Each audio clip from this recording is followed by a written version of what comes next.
Well, the strategic town of Al-Bab was liberated from Daesh just about 2 weeks ago. And remember that came after an offensive that went on for about 2 months. It started at the end of December and it was only successfully accomplished by the end of February. So for over 2 months, this city, the town of Al-Bab, has been hit by airstrikes, both by Turkish military as well as the US-led coalition. It was subject to artillery fire and a lot of urban warfare. Just to take a closer look, I'll step out of the frame so you can look at the city that has seen a lot of destruction. From this distance, probably it's not that obvious, but just to give you an idea, even though the city has recently been liberated, doesn't mean that security has been fully established in the area, and in fact it is far from that. On the contrary, we are forbidden from walking off this beaten path.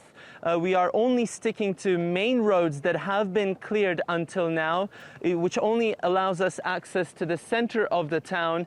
And also many of the buildings are still out of bounds. Both Turkish military as well as the opposition groups that are backing are telling us that hundreds of explosive devices and landmines that have been placed around the city in most unexpected places. Even for those who are now trying to come back to their homes, we understand that it's been a struggle.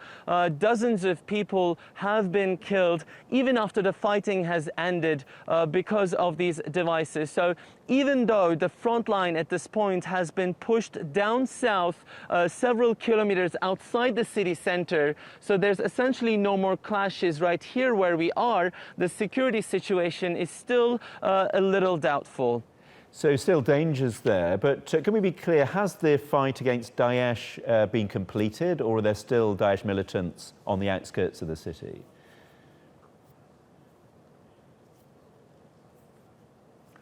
Well, there's relative calm now, at least on the ground, because we understand that Al-Bab, being the last strategic stronghold of Daesh in northern Syria, particularly in Aleppo province, it certainly doesn't mean that taking Al-Bab marks the end of the Operation Euphrates Shield. The forces tell us that the operation still continues, but now that some of the neighborhoods just outside of Al-Bab to the south of it, as well as to the east of it, has been taken by the regime forces or simply been given away to the regime by some of the Kurdish forces, they now have an understanding. It's not a written agreement, but simply an understanding between the American, Russian and Turkish administrations that at this point they refuse to attack each other, at least not in a major offensive to capture more ground. We understand that there are sporadic clashes in what is now the new front line, but they are not necessarily making any move and a new offensive. But we are told that the US-led coalition still continues with its airstrikes, and particularly outside of Raqqa, which is the de facto capital of Daesh. We are seeing at least 14 civilians that have been killed in the latest attacks, including 6 civilians. And the Syrian regime, on the other hand, is also making moves. Recently, they've captured the Jahara air military base from Daesh. So Daesh seems to be still losing more ground, both to the regime as well as the US-led coalition. But in terms of the Operation Euphrates Shield and in terms of the groups here, they're still waiting for what's next to come, because they're not sure if they'd like to confront Russia, who's a major supporter of the Syrian regime, in their next move. Now, going back to Al-Bab itself, you described the dangers from landmines and unexploded devices. What about for the residents in general, though? Is life getting back to normal there?